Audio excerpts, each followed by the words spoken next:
All praises to Yahweh, Ba'ashem, Yahweh Shai, Ba'ashem, Rakakwadash. Shalom to the 144,000 and the rest of you elect out there. Shalom to you all. Shalom. Anyway, I'm going to entitle this video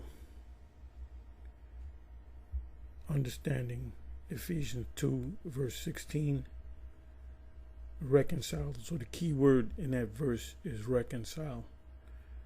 So there's a video put up by Vocab Malone here on Vocab Malone Apologist, which when Paul speaks about in defense of the gospel, the word in the Greek is apologist or apologia.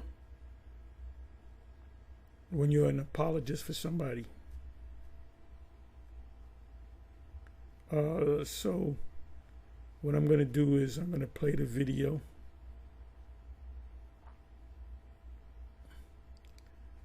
And this is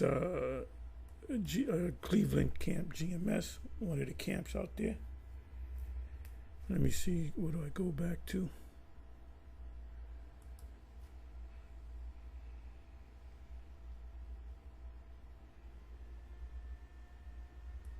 We're not dealing with you. Well, I'm here. I'm not going to go anywhere, so might as well. Okay. I guess we're going to escalate already, then.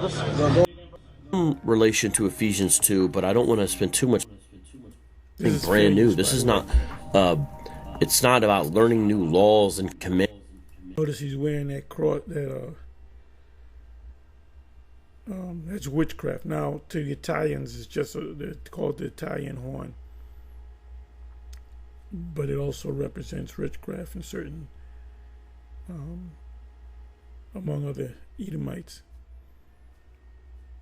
So I don't know if he knows the origins of that. And there's it looks like a cobra right there.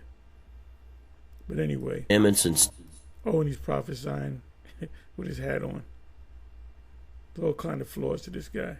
Statues or something like that. That's not what this is about. This is about having a new heart. Your inner man is literally transformed, who you are. So, when you read these verses around that they're reading, they just don't work with their theology. But he's talking about you got to learn new things and unlearn things. That's not what being a new creation is. This has to do with being born. From now on, therefore, we regard no one according to the flesh, even though we once regarded Christ according to the flesh. We regard him thus no longer. And then the next verse is what they're talking about. Well, look at that. It says we don't regard anyone according to the flesh.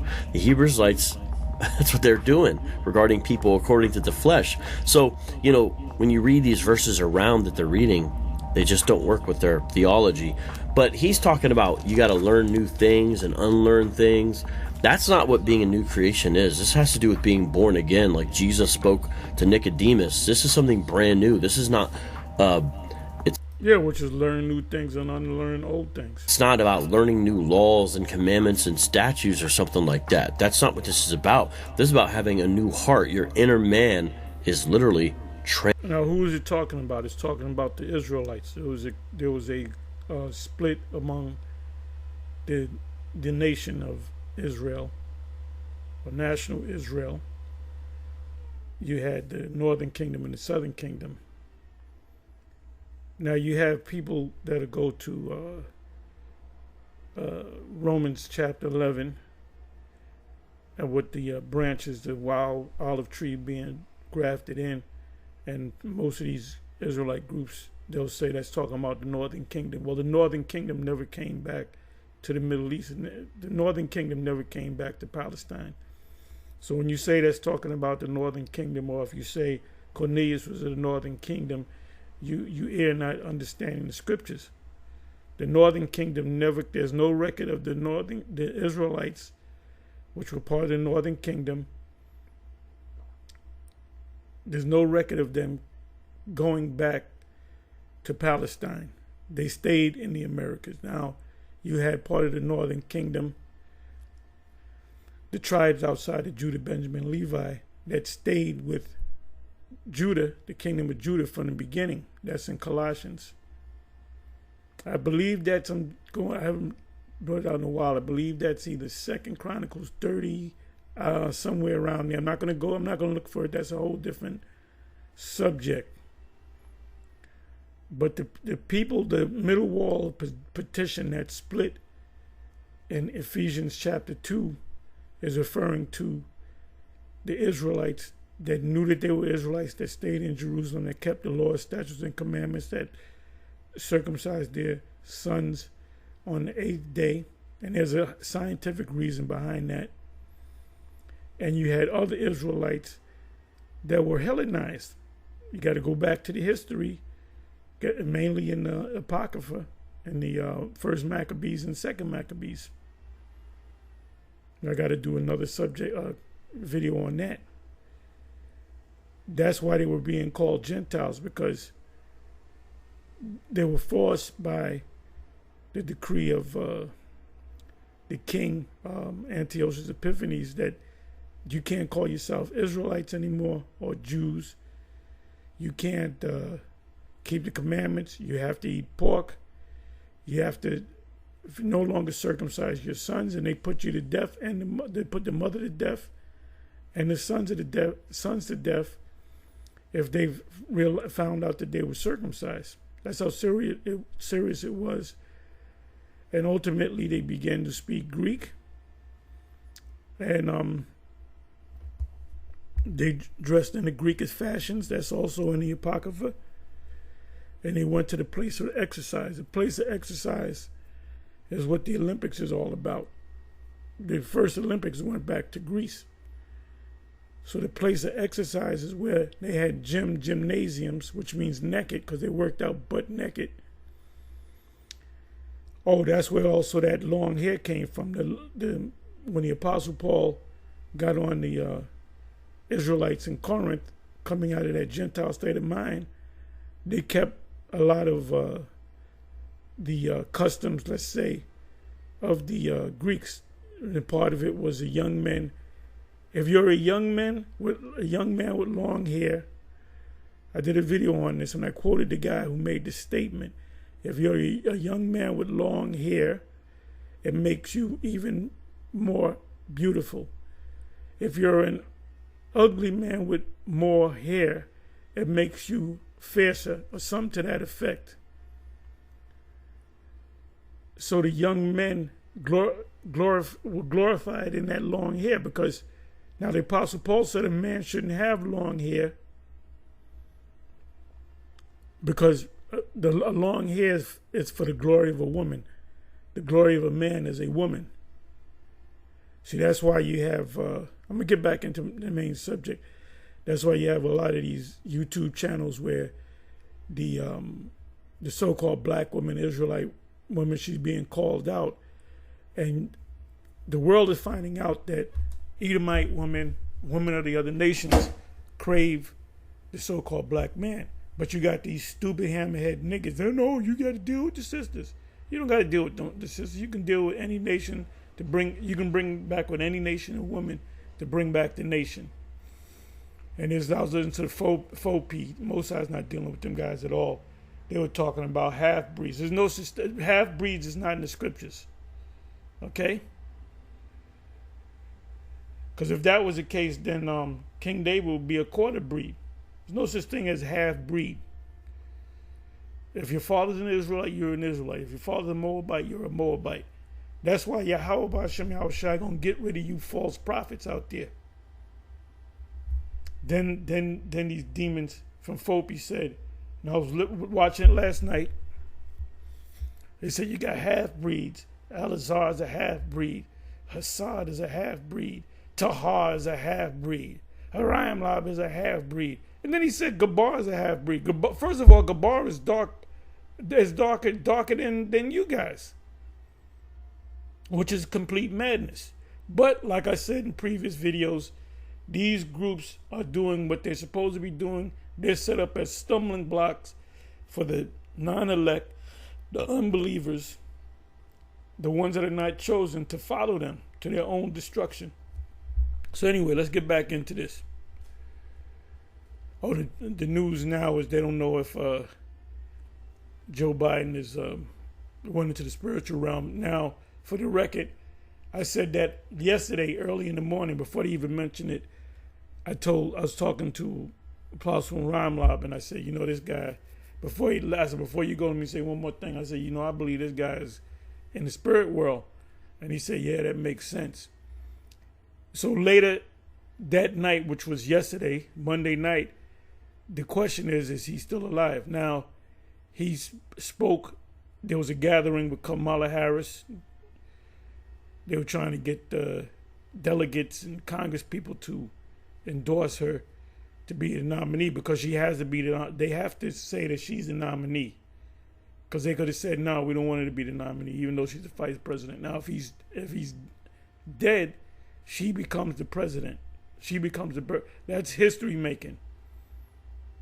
That's history making. But anyway, I said it so. That's what. Oh, I'm sorry. When they had the gathering of these different people, these delegates and these Congress people, whatever, they had this guy call in, and he says, "I endorse her," and this, that, and then it sounded just like him. But I said, you know what? You got AI. He got AI. You ever watch these videos of? They got a video of Malcolm X, and the guys look just like Malcolm X. And it sounds like Malcolm X, and he's speaking about things of the day. That's AI. So when somebody said, you said it and we got it on record, and the first thing you say, that I never said that, that was AI. That had to be AI. That's your defense. Anyway, like I said, give me a second here. Yeah, Jake is bugged the fuck out.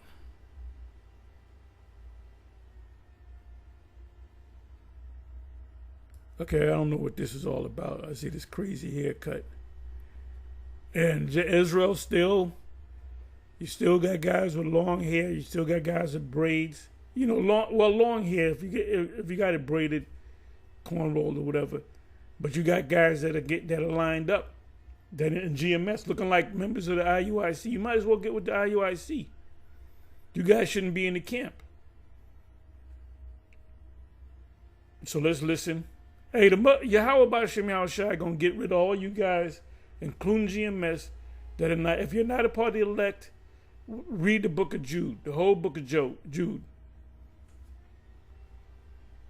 You guys that are playing games, you half in the world and half in the truth, you lukewarm.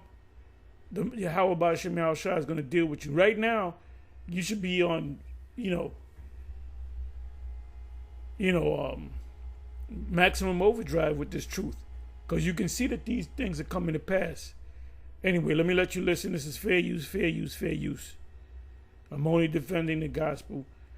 Vocab Malone is using Ephesians chapter 2 to justify that the other nations can make it. It's not talking about the other nations. It's talking about Israelites that were being called Gentiles by Judah, Benjamin, Levi, by the kingdom of Yahweh. Transformed, who you are from the core inside out. That's what this is talking about. Yeah, but understand it's talking about Israelites. This applies to Israelites. And there's some relation to Ephesians 2, but I don't want to spend too much time on this, even though it's a great passage in and of itself. And Ephesians 2, really, you can start from the 11th verse or so, 9th verse. You can read the whole chapter. I mean, you can go with this subject for hours. There's so many twists and turns you can go that lead you to other scriptures in Romans and 1 Corinthians, 2 Corinthians, Romans, Acts 13. Those Gentiles were Israelites. Acts 17, the men of Athenians. Those were Israelites that were Hellenized. Let's continue back over to Ephesians 2. All right, so you mentioned the old man, the things that you used to do, the person you used to be, all that shit passes away, man. Yeah. So he mentioned how Christ broke down the middle wall of separation, right? We're not dealing with you. Well, I'm here. I'm not going to go anywhere, so as well. Okay. Well, I guess we're going to escalate on, brothers. This man right here is lined up. I don't know if this man is using a razor. So If you're GMS, you shouldn't be doing that, because the scriptures tell you that about lining your hair up, man. You know, line-ups and, you know, the thing now is Jake grows a beard. That's from the hip-hop world. That Jake grows a beard, but they'll put the razor between the bottom, the beard, and their hair. It's almost like a fade. So you mentioned how Jesus Christ broke down the middle wall of separation, right? And that's true in Ephesians 2. That was a good verse he brought out. Ephesians 2, that's a good verse. So I'm just going to continue on you. I'm going to land back on you, all right? He's losing the word lamb back. Where do you think he got that from? He got that from GMS. Lamb. He watches all of our videos. From Ephesians 2. You've been going on. 1 Peter 3:15 says, be prepared to give an answer. I know you're not used to. See right here, he looks like he's put a razor to that part. I don't know how, if he's covering it or not.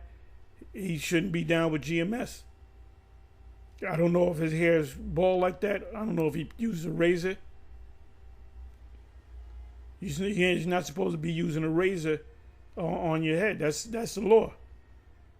Leviticus 19 and 20 and 27. Answering questions, you might as well stay in your house if you can't answer a question. Just do a GMS sit down. But here's a question from the Word.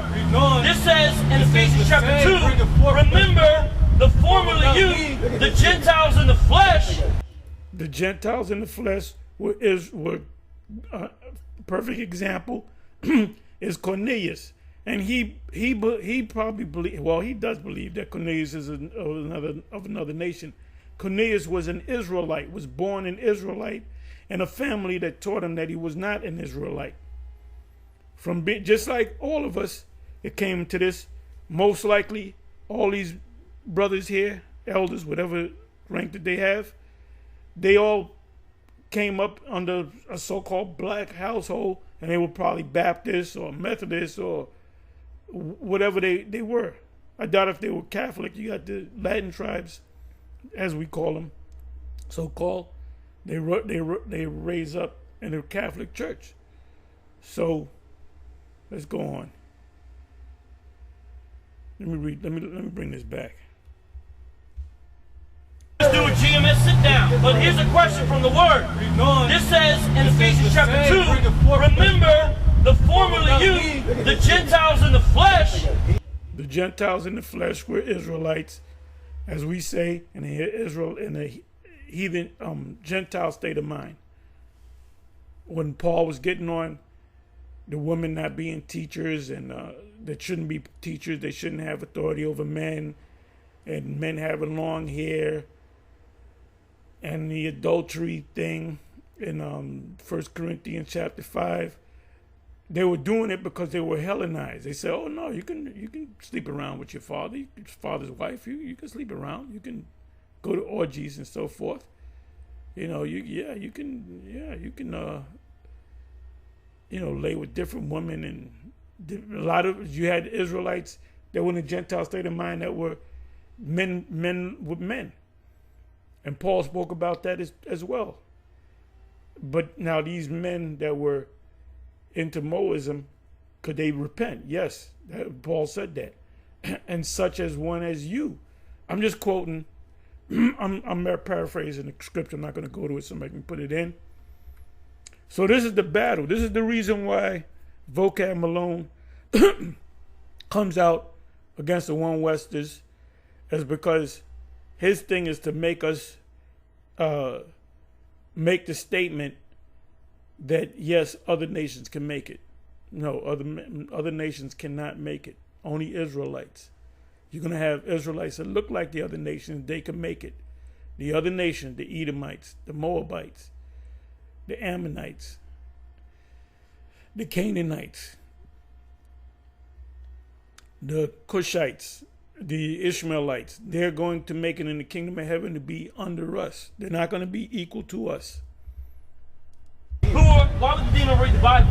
You're the one who read the Bible. Who are called uncircumcision by the so-called circumcision, which is performed in the flesh by human hands. So notice I start reading from the top, Ephesians 2:11. Therefore, remember that at one time you Gentiles in the flesh. Now, how else would you refer to Gentiles in the flesh? They're going to try to... If you understood the scriptures, you would know that they're Israelites in a Gentile state of mind. That's the term that we use, okay? Israelites in the thinking that they were Gentiles.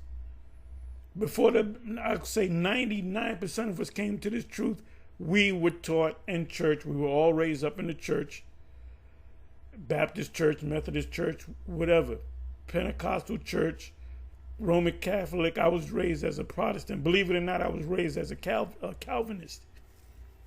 So I know how the Calvinists get down. That's what it's talking about. When we were like that, they taught. Remember the pastor, minister, whatever the title was. He would say he would include himself. We are all Gentiles. We are all Gentiles. Then he would teach that there's the Jews that are already woken up, and he would all point to the people over there in Israel. That's why these people over there that we call them the Jays, they got to lawyer up. They got to set up organizations to defend their stance on them being the people. So they'll bring you to court. Well, guess what? We have a right to put in a claim. If a Jake says, I'm a Rockefeller, right? And I want some of that inheritance because one of the Rockefellers lay with my mother. It might be a Jake kid. He a Jake kid talking about, I'm one of the Rockefellers. They're going to do everything to shut his ass down. But if it goes to court, because he has a claim, just like we have a claim, anybody can say that they're Israelite, but it has to be proven ultimately whether they are Israelites or not. So we claim that we're Israelites and we're anti-Sem. Like I said, a black kid, what's this guy? Was it Hamilton lay with Hemmings? Sally Hemings? I think it was Hamilton, right? Well, there were children that came out of that union. So you have descendants of, is his name Hamilton? Alexander Hamilton, was he the one that going around dealing with Sally Hemings? Like I said, if I'm not correct me, all right? And he was in love with this woman, this Jake woman, and they had children. So you have a bunch of people with woolly hair, Negroes, that actually their line goes back to Sally Hemings. And Esau tries to keep it out. They don't do documentaries on it because they hoping that you forgot. George Washington had children. George Washington had children that were black as tar.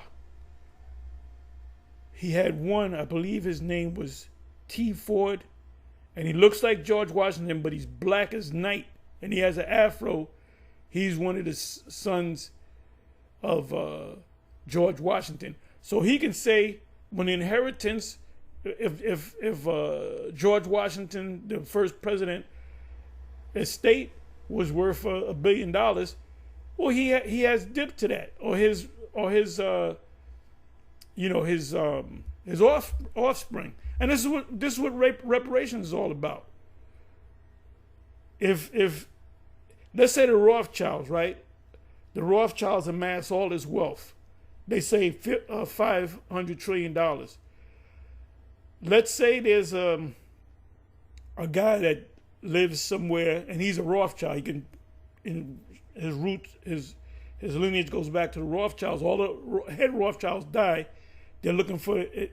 That $500 trillion got to go to that guy. So we get reparations based on what our forefathers did, or foremothers. I'm kind of skipping around. So that's the importance of inheritance, is who you are as a people. And it is by the flesh. You said, this is not by the flesh. Yes, it is. You have to be an Israelite to get this gospel. So the first thing that we teach you, or come to the conclusion that whether you're an Israelite, if you're an Israelite, these blessings apply to you. If you're not an Israelite, these blessings don't apply to you. To say, these one Westers, that these are Israelites? How are you going to say that Gentiles in the flesh actually means Israelites? It says it actually means it's Israelites. You do have Gentiles where, when you come across certain passages where it speaks about Gentiles, it's talking about other nations. Will he go among the Gentiles to teach the Gentiles? Who is he? Well, that's St. John, was that 7:35? And I believe in the NLT it says, will he go among the scattered or the dispersed, among the Greeks to teach the Greeks? Matter of fact, let me go to that. Let me go to that there. Bear with me for a minute. And I'll come back. Now, Romans chapter 9, the Apostle Paul says that, Jacob and Esau being born, that the chosen line went to Jacob and not Esau, and that only Israel, of whom the Messiah came. Well, why would Paul make that statement in Romans chapter 9, and then here in Ephesians say, oh, no, it's open to the Gentiles? Where did I say I was going to go?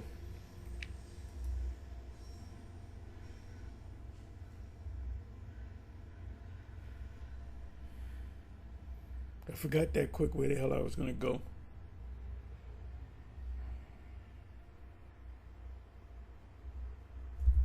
Anyway, let me come back to this.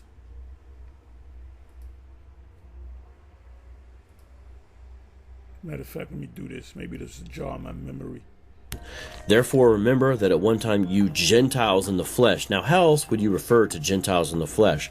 They're going to try to say, these one-Westers, that... We're not going to try to say, we're saying it. We're not trying to say anything, we're saying it. Let me let you hear this again.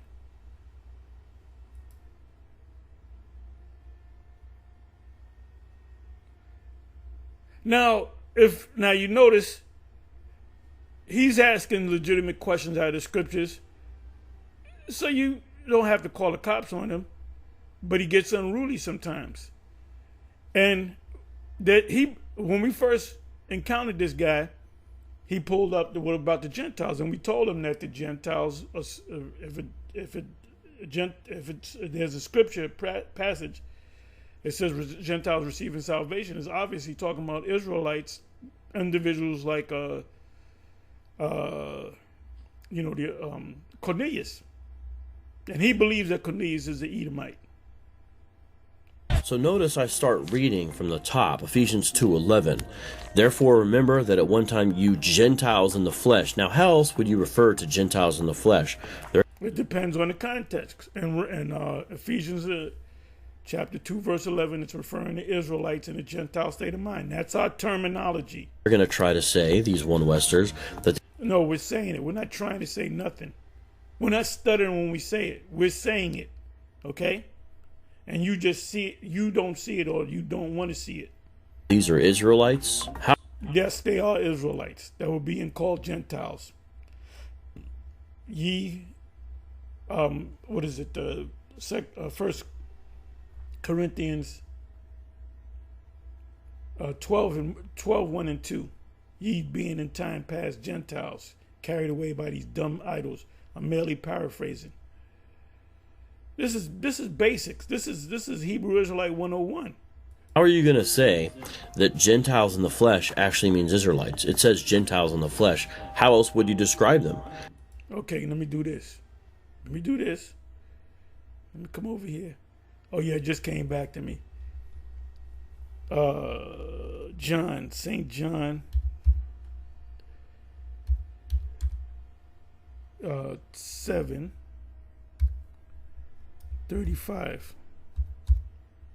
I'm going to read it in the King James, as High Priest Ariel would say. Then said the Jews, Yahweh, among themselves, whither will he go that we shall not find him? Will he go unto the dispersed among the Gentiles to teach the Gentiles? Let me go to the NLT.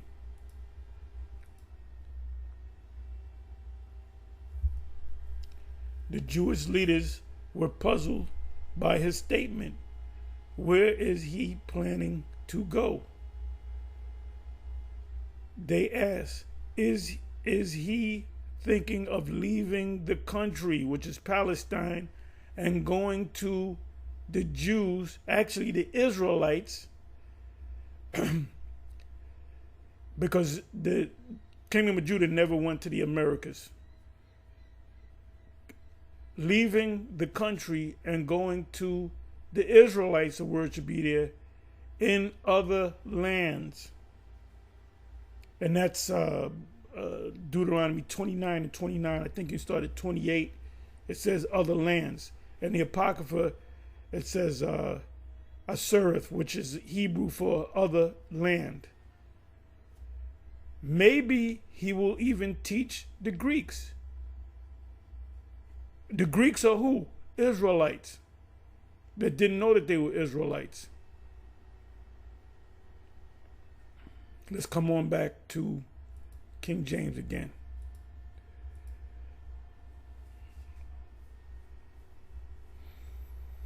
Then said the Jews among themselves, whither will he go, that we shall not find him? Will he go unto disperse the Israelites that's been dispersed among the Gentiles, among the other nations, and teach the Gentiles? The Gentiles, he's not going to go where the Israelites are and say, are you an Israelite? I'm not here for you. I'm here for the guy next to you, which is a Gentile.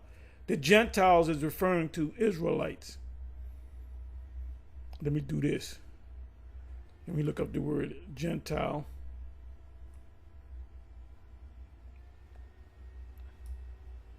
Sometimes you come across the word heathen. Sometimes you come across the word Greek or Greeks. Sometimes you come across the word Grecians. There's a difference between Grecians and Greeks. Grecians are Israelites that knew that they were Israelites that were born outside of the land that didn't necessarily speak Hebrew. And Greeks were like in, for example, Galatians 3:28. The Jew and the Greek are talking about Israelites that didn't know that they were Israelites at that time, which applies to most of us.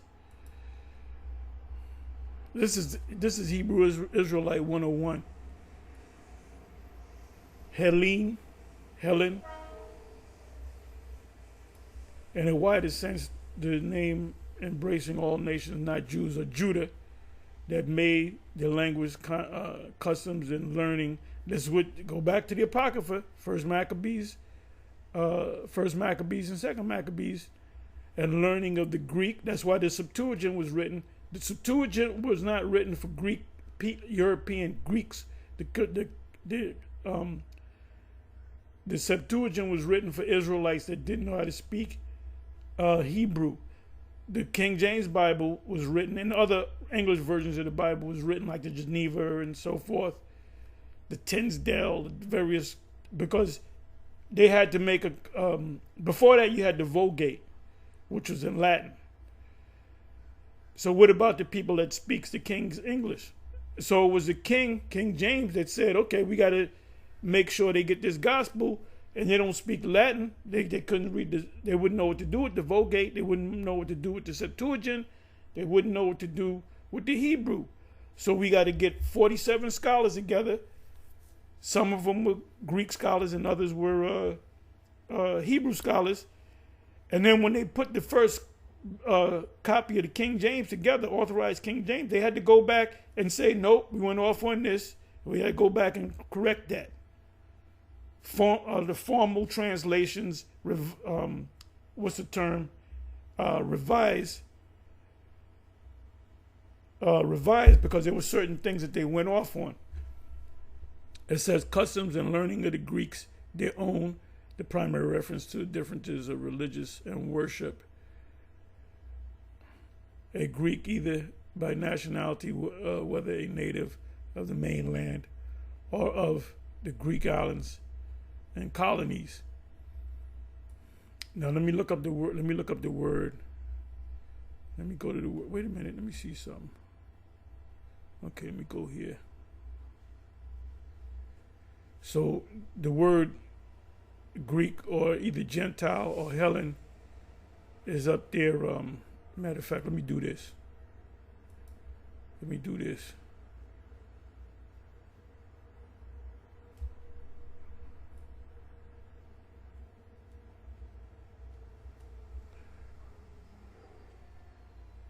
Okay, where did I click on? Then said not find him. Will he go unto the dispersed? Dispersed means dispersed among the Gentiles. So the word there, Gentiles, is the word Hellene, which is Greek. So like I said, sometimes you're going to come across the word Greek. Sometimes you're going to come across the word Gentile. We just clicked on the word Gentile, and it's the same word for Greek, which is Hellene.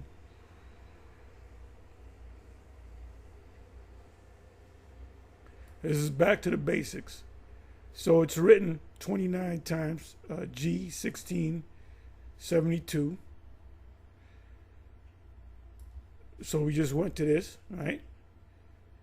Will he go unto the dispersed? The Israelites has been dispersed among the Gentiles to teach the Gentiles. The Gentiles are who? Israelites in a Gentile state of mind that left the land.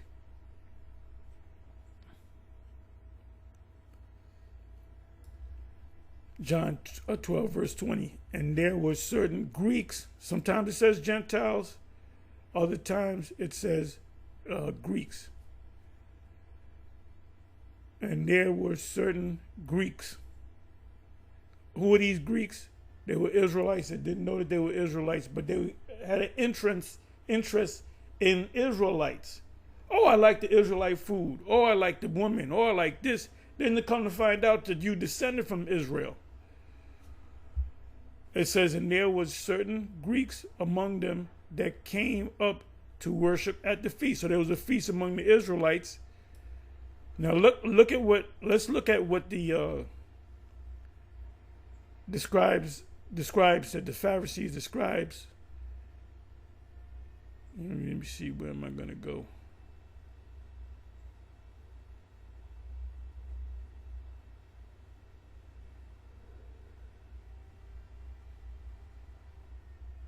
Okay, so now this 17th verse, this is what made our Lord even more famous, because he read, it was, talked about how somebody died and they were in the grave for four days. And they say after 3 days, you start to decompose. Your skin starts to go. The parasites totally take over.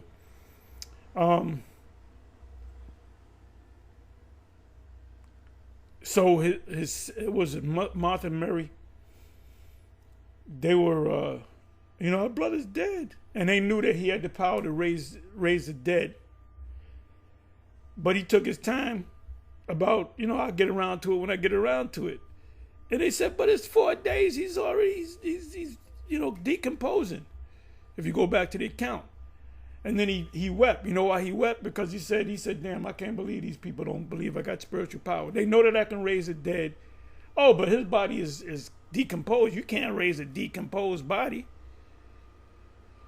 Which reminds me of when The Man of Steel came out. There was a scene in the movie where this guy has I don't know if it was a machine gun. I don't know if it was a AK-47, but he shot at Kalel, and it hit him in the eye. So this comedian was saying he went to the movies and said, this guy in the audience said, I can see him getting hit in the chest or the head, but not the eye, man, not the eye. He got shot in the eye. He said, motherfucker, your whole body's superhuman, man. Anyway, that was just something I had to share. Anyway, it says the people there. So the same scenario. Look, he's decomposed. You can't raise. I can understand if he died 2 hours ago, you can raise him back up. The body's there. But this is the 4th day. So what did the Lord do? He fixed everything. He brought the elements back together and made him whole and made him healthy. And then when you read about Lazarus, the scriptures tell you that after he rose from the dead, He was sitting down eating, sitting right next to Yahushua. They were having supper, and he was right there. Here you had a guy that was dead for 4 days, and the Most High raised him up. Now, if somebody would come from the dead, you know, and I don't know, brother. I don't know, brother. You might be a demon or something, you know. But that was some real power. That was some real power. Anyway, I'm all over the place, but there's lessons within lessons, right? It says he called Lazarus out of the grave. And by the way, when it says that our Lord was in hell, you know, the scriptures say he said, just like Noah was in the belly of the fish, so I will be in the heart of the earth 3 days and 3 nights. It says in Acts 2, which quotes the Old Testament, that he's going to be in hell. David said that. So that the hell just means the grave. So you got stupid Christians that say, oh, he actually went to hell. He visited the prisoners. You know, in I think it's 1 Peter, he visited the prisoners, and he spoke to them, and he encouraged them, and he said that that's when he was in hell. He never went to no hell where there was fire and so forth. He went to the grave. That's why it says in his body shall not see corruption. What does it mean by corruption? That his body will not decay, because he's got to be raised a second after 3 days. He has to complete 3 complete days, which the Christians don't understand that. You want to fuck up a Christian? Ask him what day did the Lord raise? Oh, he rose on a Sunday. Okay, so what day did he die? He gave up the ghost. It was on a Friday. How can you get 3 days out of Friday to Sunday? You know? How can you get 3 24-hour periods? And it said he gonna raise after. So if he would have went another day, a 4th day, his body would begin to corrupt or decompose, which Lazarus' body began to decompose. So they were like, "Oh, you can't raise him up; his body decomposed. You would have got him in the first 3 days." So he cried and said he wept. All right. So it says, and raise him from the dead, bear record. So people were talking about, this guy actually. No, I know Lazarus. He died. They wrapped him up. They put him in that tomb, and he came back to life. And this man, Yahushua, did it. So you had Israelites that were Gentile-minded, that was looking at this guy in amazement. It said, for this cause, the people in general, also met him, for that they heard that he had done this miracle. Now, you can raise somebody from the dead. You's a bad dude. You's a bad dude. If you can raise the dead, man, you can go into business and be a multi-billionaire, man.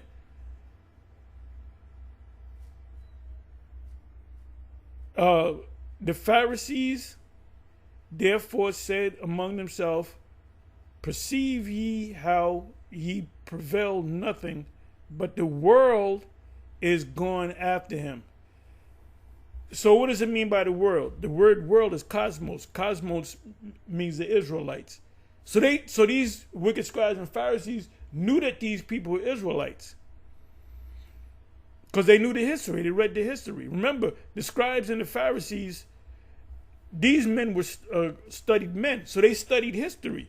They knew about, Antiochus Epiphanes. They knew about the Maccabees. It says they were not commoners. Or say Greeks seek Jesus. Greeks seek Jesus, meaning what? The Israelites in a Gentile state of mind, not knowing that they were Israelites, sought after the Lord. And there were certain Greeks among them. The word Gentile could be there too. Same word. Among them that came up to worship at the feast. There was a feast that the Israelites, but it doesn't mention which feast.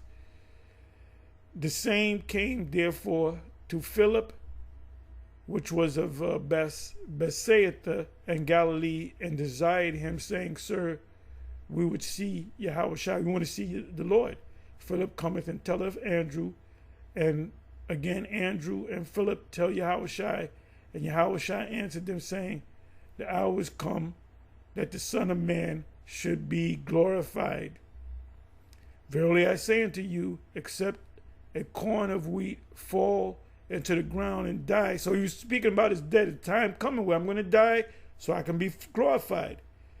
It abideth. And by the way, that him bringing a Lazarus back to life represented him. Abideth alone, but if it die, it bringeth forth much fruit.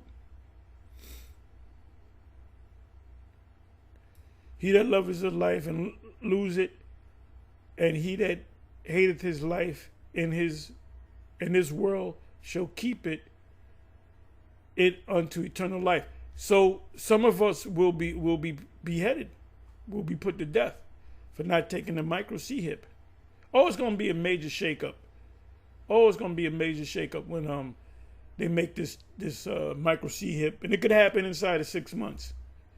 They're going to do away with the money system. They're going to bring you a digital, everything going to be digital. Then eventually it's going to lead to, give me a second. Eventually it's going to lead to the microchip. Just like us here at GMS been saying. We're the premier group that's saying it. So when it happens, everybody's going to say, GMS, no, GMS been saying it. And the Bishop Nate can't say, if you listen to me closely, you morons. I say, you're kind of coming close. You went through it again, and you can kind of see it, and you kind of want to say it, because you know what we're saying is the truth. But guess what? You can't admit it, because for so many years you said it's not talking about a micro C-hip. Okay, so I'm all over the place, but like I said, there's lessons within lessons. So let's come back over here. Going a little long. If it's too long to you, go to another video. Thank you very much. Called the uncircumcision by what is called. Who were the Israelites that were uncircumcised? Were there Israelites that were uncircumcised? Go to the history in the first Maccabees and second Maccabees, mainly first Maccabees, with Antiochus the king that came out of Syria, which was an Edomite. He said, you cannot circumcise your children. If you circumcise your children, what did they do? They killed the wives, because there were certain women that said, no, I'm going to circumcise my child. And they would kill the woman. I believe they would hang the babies or hang the woman. I got to go back to that. Matter of fact, let me do this. So he wanted to Hellenize them. I don't got to go to that. Let me bring this back. To Gentiles in the flesh. They're going to try to say, these one Westers, we're saying it. We're not trying to say it. We're not trying to say it. We're saying that these are Israelites. Yes, they were Israelites. How are you going to say that Gentiles in the flesh actually means Israelites? It says because they were in a Gentile state of mind. That's why we use that term. Gentiles in the flesh. How else would you describe them? Called the uncircumcision by what is called the circumcision. Uncircumcised and uncircumcision, those are sort of slurs. You see David use that against Goliath, for example, which is... What did it mean, circumcised and uncircumcised? It means that Goliath, the head of his penis was not cut off, circumcised. Circum mean around, and size to mean cut around, meaning cut the tip off of the front of your penis, because it had to be protected while the baby was in the womb. So when the baby came out the womb, after eight days, you circumcised. Now, why 8 days? Why not 5 days? Because it took 8 days for the baby. You can go. This is science for the vitamin K. If I'm not mistaken, I believe it's either vitamin K to build in their become a part of their anatomy, and that vitamin K causes the blood to clot. So if they would have cut the tip off. If the baby was 4 days old, the baby would bleed out. So these laws are scientific. There's a reason why the Most High gave you these laws. Is made in the flesh by hands. Remember that as a branch, you were at one time without Christ. Verse 12, remember that you, so he's talking to Gentiles, were at that time separated from Christ, alienated from the commonwealth of Israel. So, what does it mean by separated? If two people get into a fight and you separate them, that means you're pulling them apart from each other, right? So let me come on back.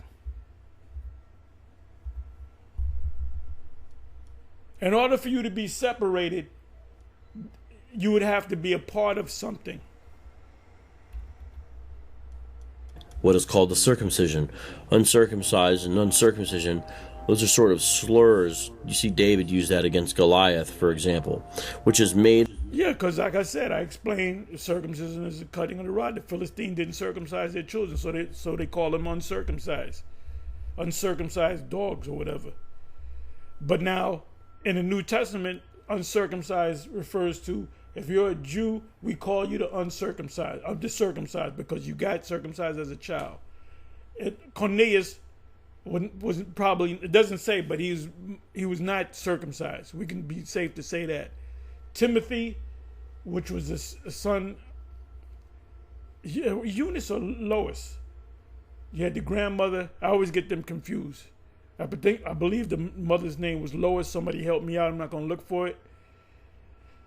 And Paul praised Timothy, mother and grandmother, because these women were really in the faith. Timothy's mother fell in love with an Israelite that was in a Greek state of mind. So guess what? He said, no, my son ain't going to be circumcised. He's a Greek. He's a Hellen. So Timothy grew up not being circumcised. So when you go into the account, Paul said, go ahead and get circumcised because these Israelites are making a big stink of it. Now, Titus was not circumcised. So the term circumcised and uncircumcised means Israelites out of the Gentile state of mind coming into the fold. That's all that means. That's all the difference is. In the flesh by hands. Remember that as a branch, you were at one time without Christ. Verse 12, remember that you, so he's talking to Gentiles, were at that time separated from Christ, alienated from the common... It's talking about Israelites. There was a separation. How were they separated? When you go back to the history of the Maccabees. I got to do another video going into the book of Maccabees, first and second Maccabees, which we did in the past. The wealth of Israel. So these are clearly not Israelites. And if you have the understanding, they are Israelites. They are Israelites. Go back to the history. This is why you don't accept the book. By the way, let's say you don't accept the Apocrypha, but the historical parts are accurate. When you read about Maccabees, when you read about Antiochus, you do the research, it's going to lead you back to the source book, which is the Apocrypha, which is the Maccabees, first Maccabees and second Maccabees. Strangers to the covenants of promise, having no hope. Those strangers were Israelite. They were alienated from this truth.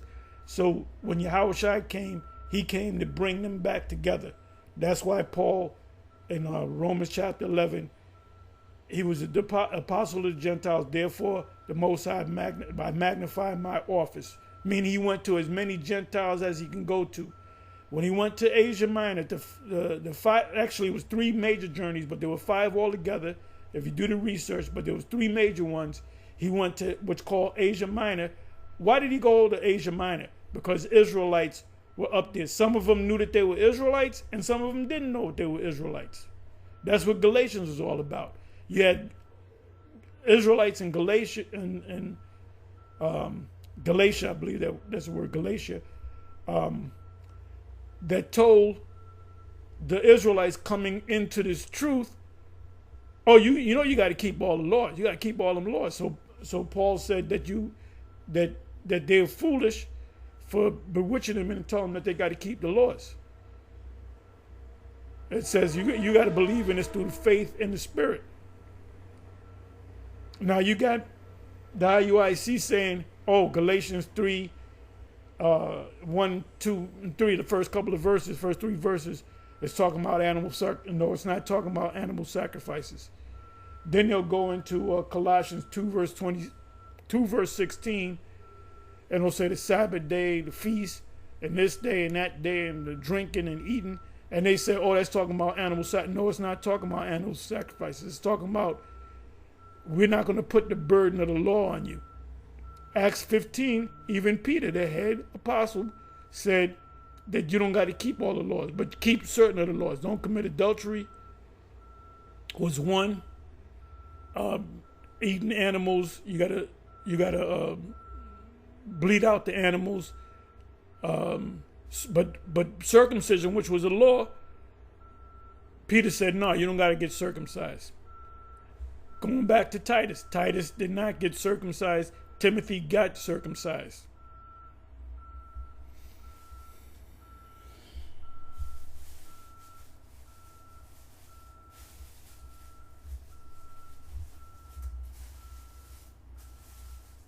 Bear with me for a minute.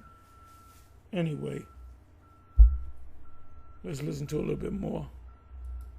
And without God in the world. Fascinating. Yeah, it was because when we were raised up, not knowing that we're Israelites, there was without God in the world. We had no connection. We didn't call on Yahweh. When you come into this truth, you might come to the fact that you're an Israelite, but you might call on Yah. Then yet the Most High is not dealing with you. When you come into this truth and you grow in this truth and you become a teacher or a bishop or an apostle or a prophet or whatever the case may be, and you start to teach, guess what? Part of this thing is knowing the name of the Most High Yahweh and the Son's name Yahweh Shai. The Most High will do nothing unless he revealeth his secrets unto his servants and prophets. So when you got an Israelite group saying we don't know his name, let's not call that name, that means they've been compromised. Fascinating, isn't it? Now, I want to read a verse. I'm going to read from this. This is not really a scholarly dictionary, the Compact Bible Dictionary. See, he says it's not a scholarly dictionary because we use it. Why did he get this book, the Bible Compact Bible Dictionary? Because we have it. Out by Zondervan, but since Hebrew Israelites use it so much, I sometimes use it against them. I haven't used that book in years. This is an example. I'm going to read the definitions for strangers here because it's not going to be Israelites. Listen to this. This is the second and third. You can read all three, but the entry gets longer. Here's what stranger is according to this: foreigner who did not have cultus fellowship with Israel. That means they didn't participate in the worship. Or people entirely different from or even hostile to Israel. That's how stranger is defined in the Zondervan Compact Bible Dictionary. Now, how are they going to spin that and twist that? Alien. We're not going to spin it or twist it. We're going to tell you the truth. When you come across the word stranger, depending on the context, depending on the original Hebrew, the word, matter of fact, I will go to it.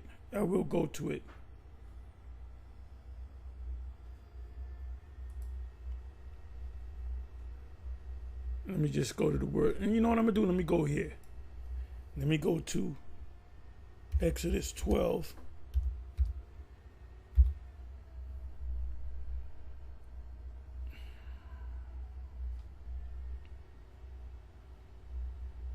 Okay, let me go to stranger.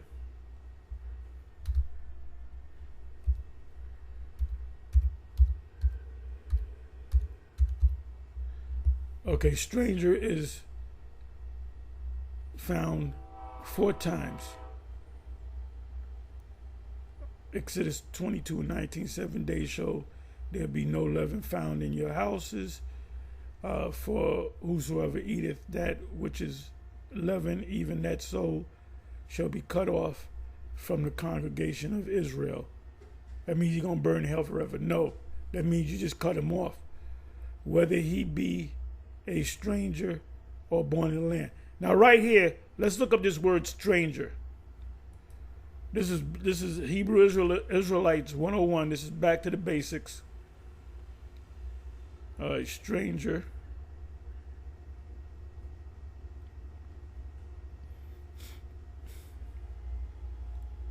That's why you got certain Israelites that allow other nations in, because they don't understand the scriptures. So the word there is gar, right? H16 and 16. H stands for Hebrew. Gar, sojourner, a temporary inhabitant, a newcomer lacking inherited rights, referring to an Israelite. Referring to an Israelite. What does it mean, a newcomer lacking inherited rights? They don't have a land that they can go to. So if they say, put in a claim, I'm an Israelite. Oh, what tribe are you? I'm from the tribe of Ephraim. So they'll do certain things, and they'll realize that you're an Ephraimite. Yep, your father's line does go back to Ephraim, but you left the land. Yes, your father left the land. You went to this land. Now you want to come back. The descendant of this man wants to come back. So guess what they got to do? They got to go to give them a plot of land among the Ephraimites, Samaria, right? So this right here, God is talking about an Israelite. It says, of foreigners in Israel, though conceded rights. Sojourner. You got Israelites, the Israelites of Alexandria. Every 3 times in a year, they sojourn into Jerusalem. All right? To keep the Passover, the tabernacles, and the Passover, the tabernacles, and the Feast of Weeks. Then they go back to their land. They go back to Egypt. It's a temporary inhabitant. The Israelites of Alexandria, Egypt.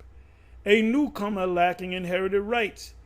My father's is an Ephraimite, and he left the land, and he had children in this other land, but we want to come back to Israel. This is what these small hats call the right of return. And they admit that the so-called Cushites, which are dark-skinned people, Negroid-looking people, that they're Israelites. So how can you say the people, the Jews are only white? They're not white. They prove it themselves. And those are not the people, although some of them are. Some of them small hats, white small hats, some of them are actually Israelites. So you got to tell them the whole truth. It says of foreigners in Israel, though conceded rights. So now, so this is found 92 times.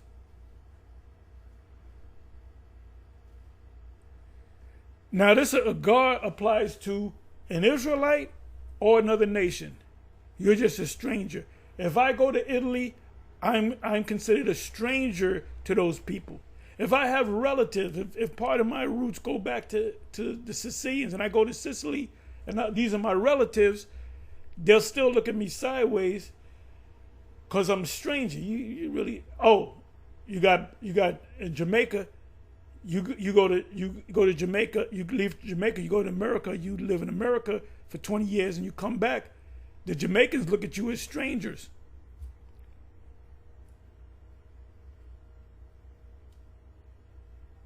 So the word God is pretty much a generic term for anybody that we don't know. Somebody that comes from another place, whether they be Israelites or non-Israelites. So let's come on back. See, when you go through all this, then you can understand Ephesians chapter 2. That Ephesians chapter 2, when it speaks about the the strangers, the commonwealth, and all this other stuff, alienated, wall of partition, and so forth, those are Israelites. I'm sorry, let me see.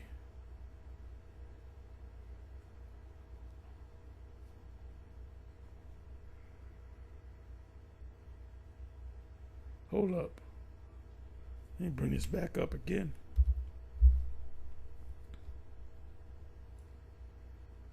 So now we know what it means by stranger over here.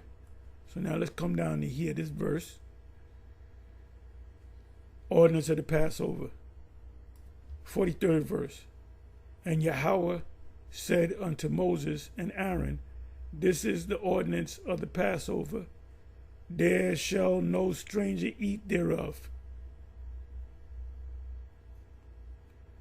Now can a Gar eat there? Yes, if they're an Israelite.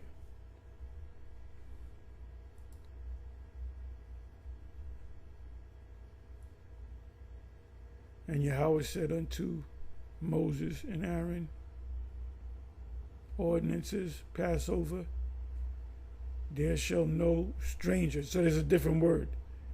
The word there is nakar. Now this is a person of another nation. The people of when it speaks about in Ephesians 2, when it speaks about aliens and strangers, it's talking about Israelites. Foreigner, alien, foreigners, that which is foreign, foreign gods, alien, foreigners, foreign vanity.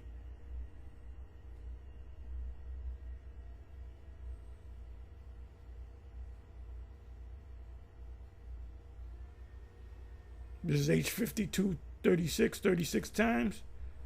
Or brought with no money of any stranger, which is not of thy seed. So this right here, Nakar is talking about another nation. So let's come on back.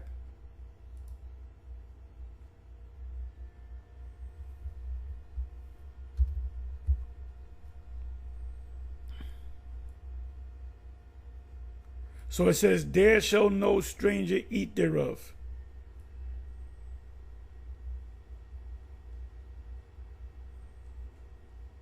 Can this stranger right here, a God, can he eat thereof? Yes, if he's an Israelite.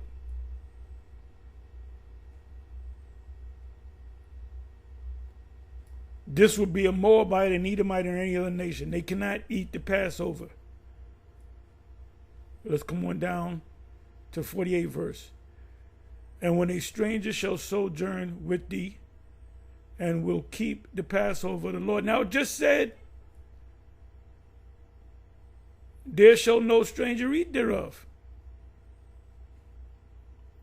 And when a stranger shall sojourn with thee, and will keep the Passover of Yahweh, let all his males be circumcised. If they're not circumcised, let them be circumcised. And them let him come near and keep it. Now Peter, the Apostle Peter at the Jerusalem Council said, don't worry about getting circumcised. Read Acts chapter 15 from the first verse on down. And he shall be as one that is born in the land, because he's an Israelite. Even though he was born outside of the land, he's still a part of the land. Because he has rights, he can get a plot of land. For no uncircumcised person shall eat thereof. Now going back to the case of Jerusalem Council, which I'm going to go into that, I'm going to go to Google. The head apostle said, no, you don't got to get circumcised. Because they wouldn't put a burden on them to keep all the laws. Now eventually you will say, I now want to get circumcised. I have children now, I want them to be circumcised now. And I'm going to get circumcised. It says in 49th verse, one law shall be to him that is homeborn, meaning born in Palestine, and unto the stranger that sojourn among you. Who's a stranger that sojourn among us? Is it talking about the Edomite?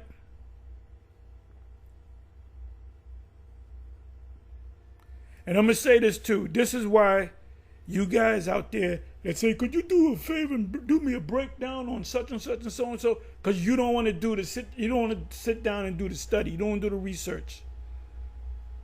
You go to the guy's page. He set up a page back in 2014. So he's been in this thing for 10 years. He got booty shaking videos could you do a breakdown on this right here? And then if you do the breakdown, they'll talk shit. Well, no, IUIC break it down different. You guys should have a debate. Like one clown said, I should have a debate. You should have a debate with Hassad. Look, Hassad is a tadpole in the game. Okay, he's a tadpole in the game. We try to help him. All them brothers that try to help him. See, all them brothers that put them videos together in behalf of Hassad, we were doing it out of love, man. But we see that you're not responding. So guess what? All that slick shit, all them go to this precept and come to that, but doesn't mean anything. Because you added to the book. So we deem you as not being one of the elect. And eventually you go back into the world, unless you are of the elect. So here it goes again, God. So we know God means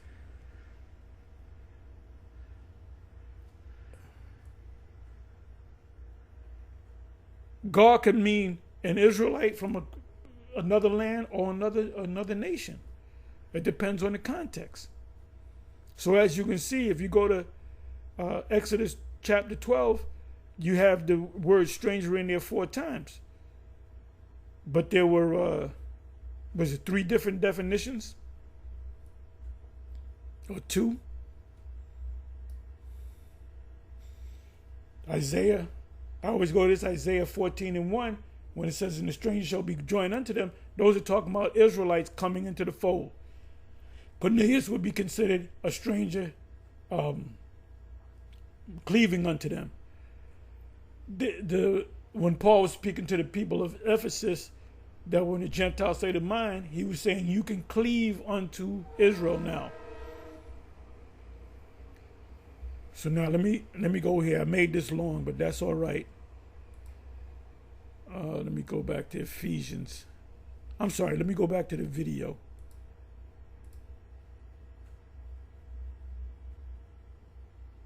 And if any of you Israelites in GMS, if vocab happen to roll up on you and you don't know how to break this down, call the cops on them, all right? Because you don't know how you're going to embarrass yourself. But any of you, now you know how to deal with it. So if this guy comes up with Ephesians 2, now you know how to deal with it, unless you didn't watch the whole video, and you shouldn't be in GMS. And maybe you're not one of the elect. This thing is really a full-time job, bro. We're serious about this word. Alienated from the citizenship of Israel and strangers to the covenants of promise, having no... What is the covenant of promise? What is the covenant of promise all about? Where does the promise go back to? It goes back to Abraham. The Most High gave the promise to Abraham for his seed, which is Abraham, Isaac, Jacob, and the Israelites. The promise did not go to Esau, Jacob's brother. The promise did not go to Ishmael, the firstborn, which he should have received the promise because he was the firstborn. The promise went to his second son. And the son that the 2 sons that he had, one son, the promise was going to go through him, which was Jacob, which was the youngest son. Let me come back. They're gonna spin that and twist that. Alienated from the citizenship of Israel. And yeah, because the other Israelites, that the circumcision said, no, y'all ain't the Israelites. Hey, when Peter saw that Cornelius was taken into the fold, in Acts chapter 11, verse 1, it said that these people, I'm not going to go to it. It says the other apostles said, what the hell, you got a heathen coming around you, man? And Peter had to explain how the Most High came to him and said, he's one of us. And that opened the door to the Israelite foreigners, the Israelite Gentiles. And strangers to the covenants of promise, having no... Strangers to the covenant of promise, meaning we didn't know the laws. We didn't know the laws, the statutes, the scriptures as a whole, the prophecies. No hope without God in the world. Let's look now at a little more expansive Zondervan's Pictorial Bible Dictionary. And I'm going to go here to the entry for Gentile. Separation between Jew and Gentile became more strict until the New Testament period. The hostility is complete. So hear that word, hostility? Persecution embittered the Jew, and he retaliated by hatred of everything Gentile, and by avoidance, so far as... Yeah, they had hatred for Israelites that were in a Gentile state of mind, that were uncircumcised, that had tattoos, that had bald heads, men that had long hair. That was a custom of the Gentiles, men having long hair. That was a custom of being Hellenized. So you got an Israelite, and that happens big in the IUIC. You got these guys with long hair. They're clearly going off. And if you bring it up, they're going to bring some slick shit to you. Oh, that's talking about if you got feminine hair. You just add to the scripture. If the IUIC don't get their act together, the Most High is going to start visiting you. And you don't want to be visited by the Most High, Yahweh B'Shem Yahushai. Them guys are fast. They like used cars. They're a bunch of used car salesmen with some slick shit. Was possible of contact with Gentiles. The intensity of this feeling varied and gave way before unusual kindness. And then they give the example of Luke chapter 7, verses 4 and 5 there. And that's just part of the definition from Gentile, which is the Greek word ethnos, which in Hebrew would be goy, but here it's ethnos. Okay, so when you... And what does ethnos mean? You get the word ethnic. When you want ethnic food, I feel like eating some ethnic food. So somebody might say, what do you feel like eating? Indian food? Italian food? Chinese food? Greek food? When you go to these Greek festival, the food that they're gonna have is Greek food. They're gonna have gyros. They're gonna have salads. They're gonna have what is it? Well, Turkish and Greeks. They have falafels. What do you call that? The pastry, which I can't even eat that no more. I miss it too. What do you call it? Damn, I hadn't had it so long. Baklava. Oh, baklava. That's some good eating. Baklava is the ethnic dessert of the Greeks. If you go out and have Italian food, that's the ethnic food of Italians. You got Southern Italians, you got Northern Italians, you got Sicilians, and so forth. You put all this together, this is clearly if you ever go, there was one Italian restaurant we used to go to. It was Naples. It was Naples style food. It's totally different from Sicilian, like pizzerias and so forth. They make pizzas, but they make it totally different. But it's still good, but they make it totally different.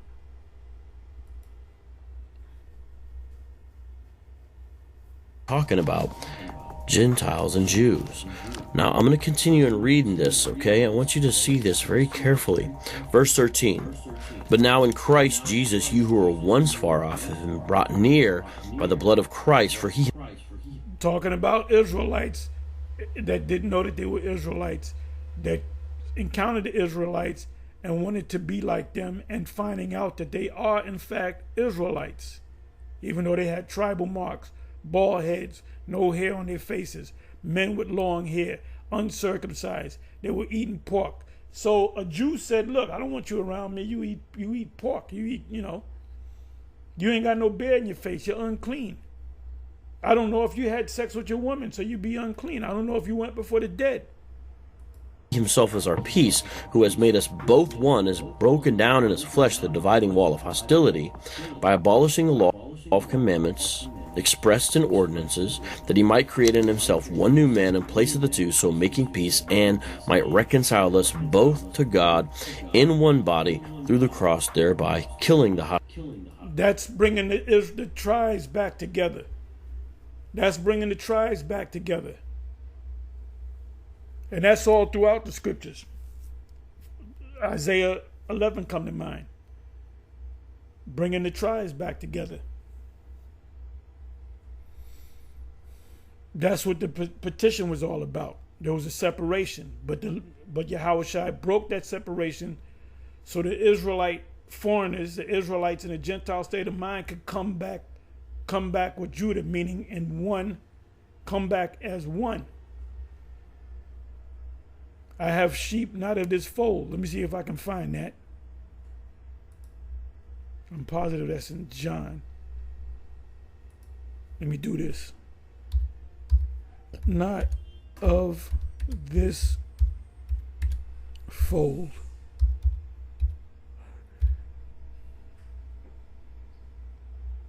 I believe it's John 12, if I'm not mistaken. John 10, I was close. And other sheep I have, which are not of this fold, them also I must bring, and they shall hear my voice, and there shall be be one fold and one shepherd. That's ultimately all the tribes are going to come back together as one. And that's when the new covenant is going to be given when the kingdom comes. Because it says when you go to not Ephesians, when you go to Hebrews 8 and 6, and you read down the verses down below that, it mentions Judah, then Israel, then it mentions Israel. So Cornelius, the wild olive tree being grafted in, Isaiah 11, there's so many other precepts. Jeremiah 31 and 31, or 31 to the end, which I believe is 35. That's talking about the middle wall of petition coming back together. That's why in the New Testament we were called Greeks and Gentiles. The Jews and the Greeks. The Most High said, well, I'm going to save the Israelites, and I'm going to also say the Greeks. So the only other nation that could be saved are Greeks outside of Israel. No, the term Greeks is a generic term for Israelites that didn't know that they were Israelites. The ones that knew that they were Israelites, they were called Grecians in Acts chapter 6. So you don't know what the hell you're talking about, vocab. Hostility. Now, let's also look up in the Holman's Bible Dictionary, more expansive yet, this term alien. You can go to the Holmans, the Colemans, the Pullmans. That shit ain't going to help you. If you notice, this guy is going to, if you go to this book and you bring this dictionary out, these dictionaries go off. They hit or miss. Alien, because this is used in here. Very simple. Alien, a foreigner living in a community without relatives. An alien stood between a person born in the community and a foreigner without any ties to the community, because aliens could become soldiers and things like that, and they give examples. Okay, so this is not talking about North and South Israel, okay? It's clearly not. Now here's my question. It doesn't have to. It doesn't have to. He's talking about the two kingdoms. It doesn't have to. It could be. Look, Cornelius was not a part of the northern kingdom. If he was part of the northern kingdom, him and his parents and his parents' parents and his parents' would have been over here in America. So you Israelite strike groups, stop saying, well, Cornelius is part of the northern kingdom. Stop being lazy and do some research. Cornelius was a product of Antiochus Epiphanes putting the order out that you cannot call yourself Israelites. Ephesians 2 says, I'm just lambacking on what you said. You said he broke down the middle wall between Jew and Gentile. So why don't you go all the way and recognize Christ broke down the middle wall between Jew and Gentile? You need to recognize that. As a branch. Right. So you don't want to deal with Ephesians 2? Shouldn't have brought it up. You can't deal with it. Ephesians chapter 2, verse 17. And he came and preached peace to you who were far off, and peace, which were Israelites, and peace to those who were near, which were Judah, Benjamin, and Levi. For through him we both have access in one spirit to the Father. Notice we both. He's talking about two different groups there. Paul. Yeah, the northern kingdom and the southern kingdom, the kingdom of Judah and the kingdom of Israel. which will come together under the new covenant. Paul, the author of Ephesians chapter 2, being a Jew, talking about actually he was a Benjaminite. Gentiles. So then you are no longer strangers and aliens. So this is the past condition. But you are fellow citizens with the saints and members of the household of God, built on the... Because there were saints of the household of the Most High from the beginning. There was a separation. So now there has to be a reconciliation. And he said that watch when he says reconcile in the 16th verse, Ephesians 2 and 16. The foundation of the apostles and prophets, Christ Jesus himself being the cornerstone, in whom the whole structure being joined together grows into a holy temple in the Lord. The holy temple in the Lord, through the Lord, when the two kingdoms come together as one. Excuse me. In him you also are being built together into a dwelling place for God by the Spirit. So aliens are non-citizens who would dwell in, say, a city, and they would have some privileges as neighbors, but they weren't citizens who had full protections and rights of a city. This is more... Unless they put in a claim to want to live in the land, they would have to find out what tribe they're from. They give them a plot of land from that tribe. If they were Gad, they would go to the land of Gad. The Greco-Roman context, but strangers were complete foreigners with no rights or privileges. And so when we look at these definitions and what they mean, we understand this is not talking about all Israelites. It's talking about Israelites. None of this would make sense if that was the case. Now, I jumped in because I wanted to make sure I read Ephesians 2 to them. Unfortunately, they did not answer anything from Ephesians 2. They just went on to the next thing. But I wanted you guys to benefit from it, so check this out. Between Jew and Gentile. You need to recognize that. So you don't want to deal with Ephesians 2? Shouldn't have brought it up. Can't deal with it. Now I wanted to find a part, I'm sorry, where he mentions, give me a second here. All right, let me see. Is it here? Bear me for a minute. Down that middle wall of partition. That's right, all right. Real quick. I had been listening for quite some time here, and you notice that's why I wanted to jump in. And when they brought up Ephesians 2, I said, hey, I'm going to get in. And he's like, well, no, not yet. Let him finish. Well, that's a great point. Between Jew and Gentile. Yeah, I said I was going to jump in. Sorry. Gotta jump in after this one. So he begins by referencing Ephesians 2:14. So peace is important to understand. This is a harmonious relationship. And the two groups in view are obviously Jew and Gentile. I'm going to read more of the context to show you that. Notice there that Jesus Christ is our peace, not law-keeping or anything like that.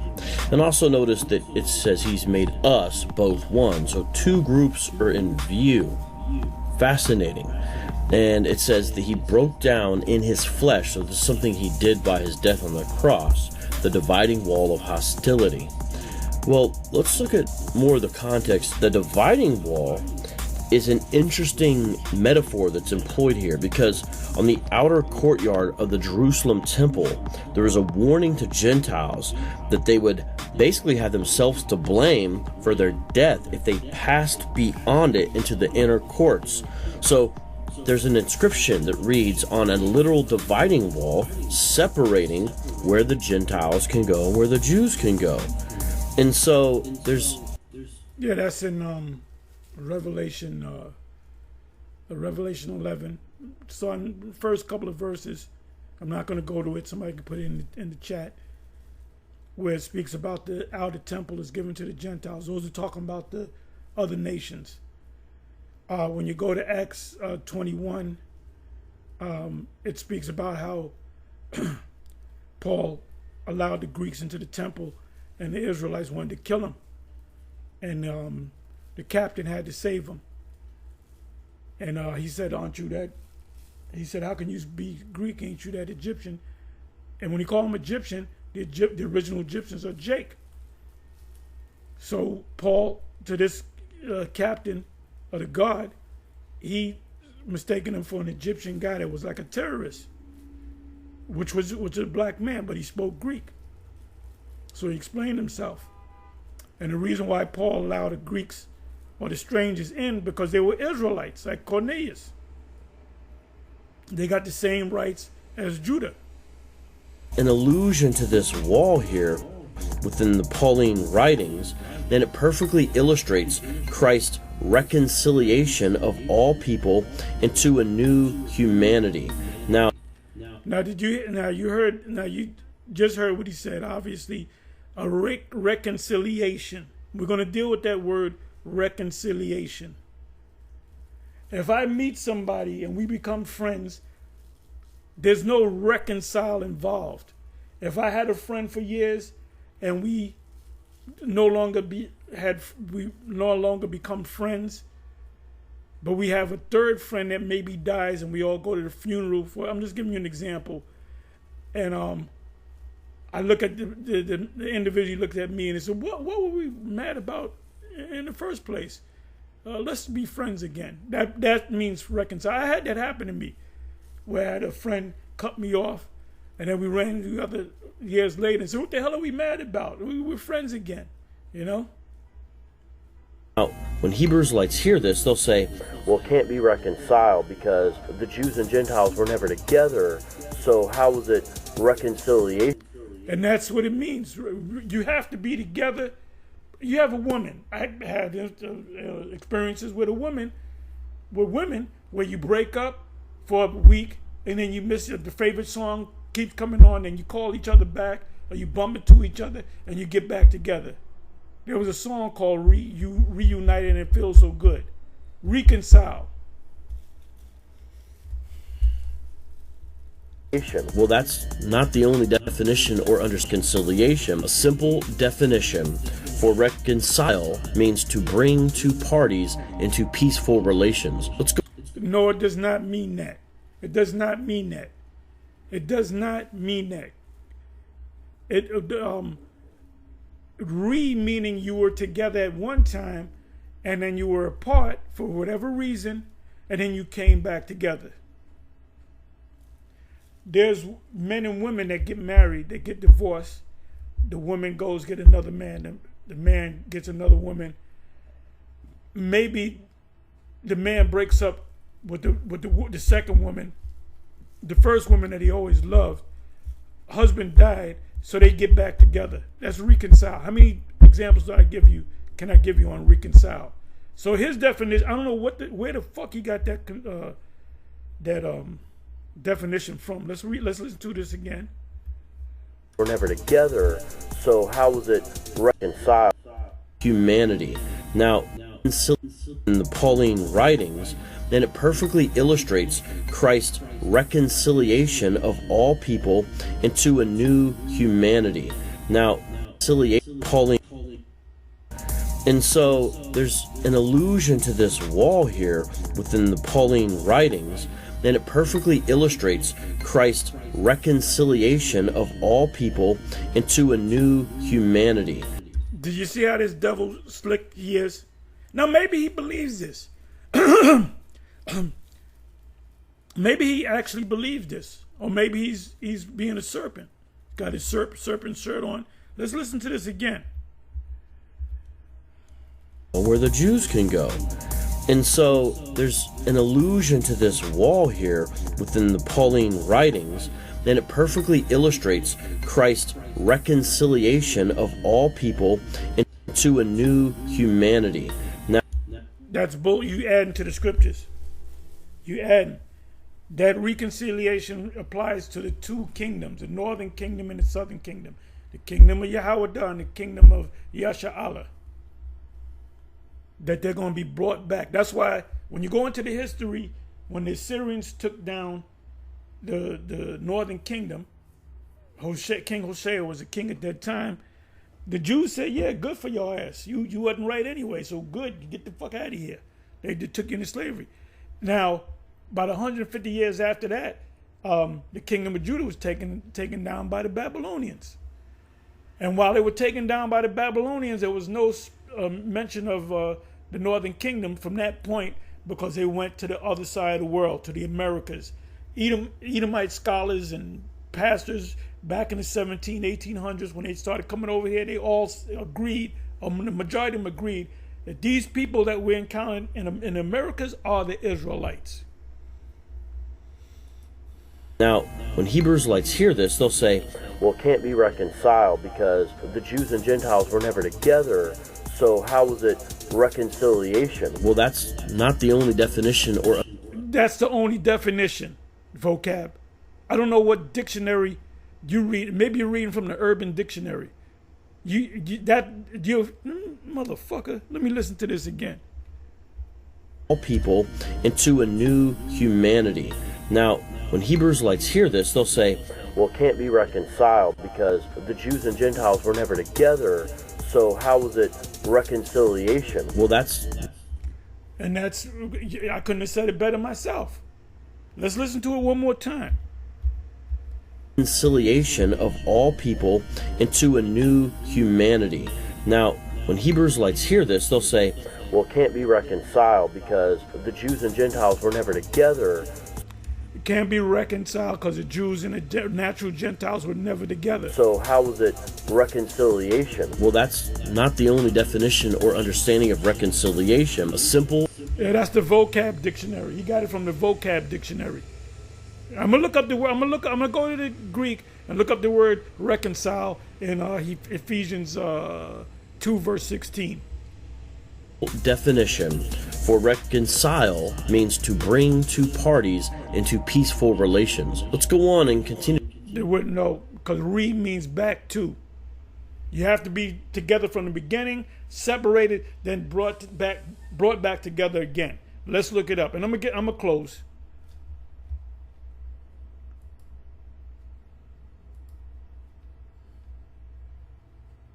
Not at his fold. Not at his fold is talking about who? Israelites. Matter of fact, you know what I'm going to do?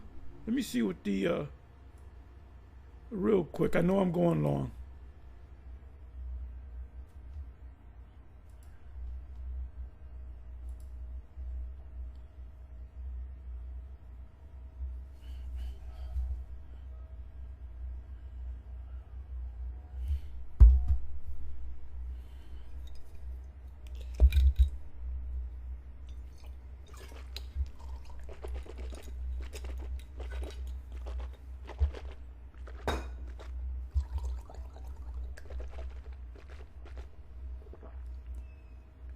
Bear me for a minute.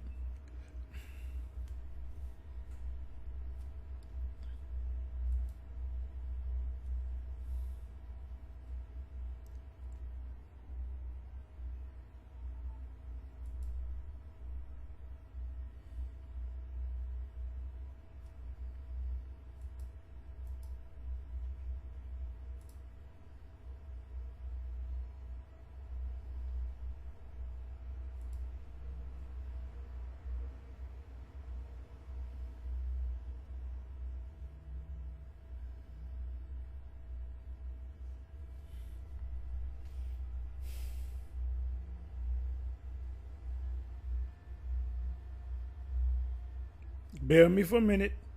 It's coming up.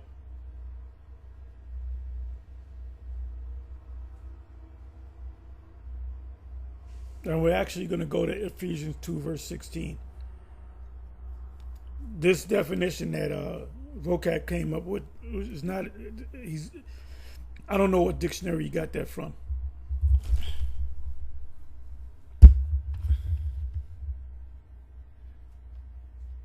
Looks like it's beginning to come up, trying to come up.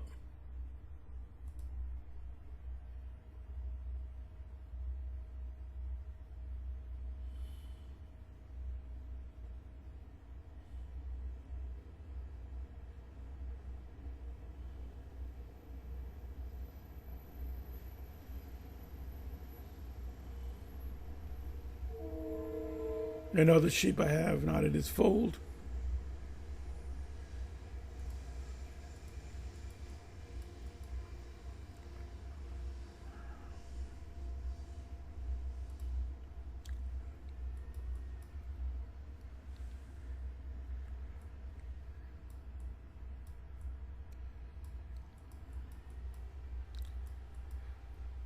I have not the Jews in heathen lands, but Gentiles, for even among them he had sheep.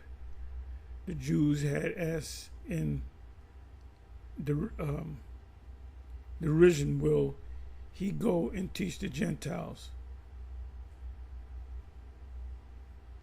So they mention John 7:35. Those Gentiles were Israelites. He declares here that among the despised heathens, he has sheep. Right, who are among the despised heathens? The Israelites. He was going to lay down his life, not for the nation only. Okay, let me see something. In another nation gathered. In another, this is St. John 11:52. And not for that nation only, but that also he should gather together in one the children of the Most High, which are Israelites, that was scattered abroad. So even the Cambridge, they got it right. They got it right. So let me do this. This is long, but this is important. It says, and other sheep I have. Who is he talking about? Israelites that are not a part of the people that were in Palestine, which are not of this fold, them also I must bring. And to expand it is talking about in the Americas. You have scholars that say that the Lord actually came to the Americas. And they shall hear my voice, and they shall be one fold and one shepherd. And there shall be one fold and one shepherd. So now let's come back over here. So the Cambridge mentions, so we're at John 10 verse 16. The Cambridge mentions John 7:35, which makes all the sense in the world. Then said the Jews among themselves, where will he go that we shall not find him? Will he go to the dispersed? Who are the dispersed? The Israelites among the Gentiles, the other nations, to teach the Gentiles. No, he's going among the Gentiles, the other nations, to teach the dispersed. That's how it should be written.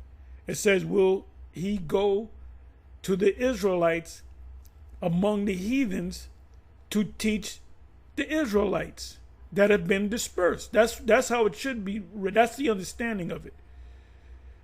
So it says he laid down his life not for that nation only, because we're known as many nations. Ephraim, it says of Ephraim that Ephraim's many nations of Ephraim or Joseph. That's in Genesis. It says John 11:52. And not for that nation only, which is Israelites over here that he's dealing with in Palestine, but that also he should gather together in one the children of God. Who are the children of God? The Israelites that were scattered abroad. We can close the book. And I'm gonna go into this. I'm gonna go into the commentary on this. John 12:32. What does it say? And if I be lifted up from the earth, will draw all men to me. What men is it referring to? Israelite men. Israelite men, women, and children. Of that most heathen or heathen cities, Corinth, which you had, Paul went to Corinth because there were Israelites up there. He declared to St. Paul in a vision, I have much people in this city. What people? The Israelites. Acts 18:10. For I am with you, and no man shall set on you to hurt you, for I have much people in this city. Now the word there for people could be Israelites, whether they know that they were Israelites or not. Not of this fold. Gentiles were in 11. Okay, that's it again. And not for this nation only, but that also he should gather together in one the children of God, which is the sons of God, which is Yasha'Allah, that was scattered abroad. You can't get around this, man. Matter of fact, let me do this. Then I'm gonna close it. I've more than made my point. Now, Vocab said in the video, the GMS in Cleveland, that when they brought up Ephesians 2, but then they didn't want to deal with it no more. So I got to watch the whole video, which I'm not going to do. I may.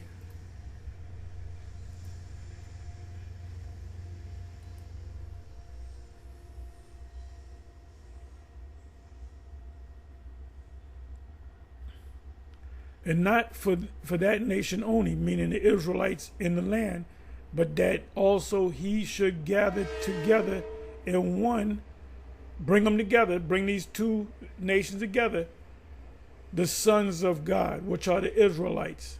So, if you don't know, Yahushua knew that the Israelites was on the other side of the world.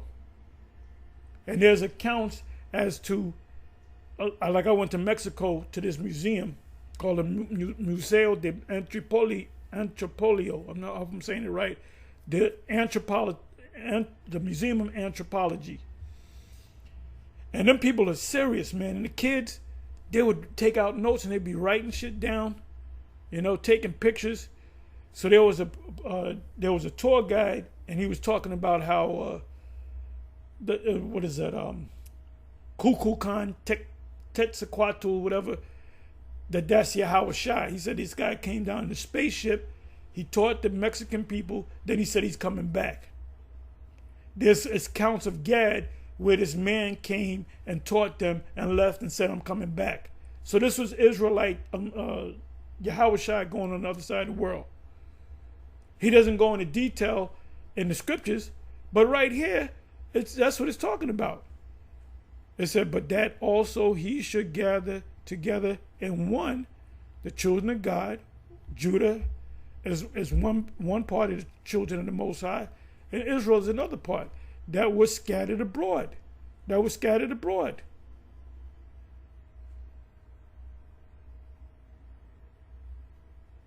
It says, then from that day forth, they took counsel together to put him to death. They said, we got to put this guy to death.